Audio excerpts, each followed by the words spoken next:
ايه تاني؟ تقليدها تاني بعد اعتراضها.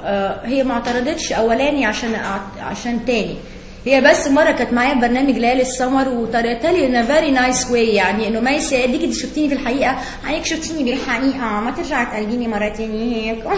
قلت لها طيب خلاص مش هرجع اقلدك تاني بنفس الطريقه، وطبعا ما سمعتش كلامها ورجعت قلدتها تاني.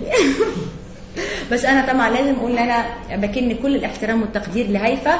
هيفا فنانه ناجحه غصب عن اي حد، وبس عارفه اللي انا عايزه اقوله ان في فنانات بيفتكروا انه مثلا انا او اي حد تاني بيقلدهم عشان يطلع على كتافهم.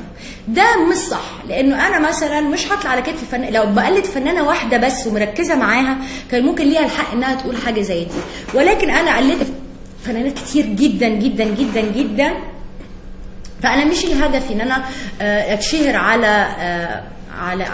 على كتافهم، ولكن ربنا اداني موهبه للاسف في البدايه ما كانش بتطلع غير عن طريق ان انا اقلدهم هم، ولكن انا برجع اقول تاني انا بكن لهم كل الاحترام والتقدير، والهدف من التقليد ده بس انه انا بحبهم وبحترمهم.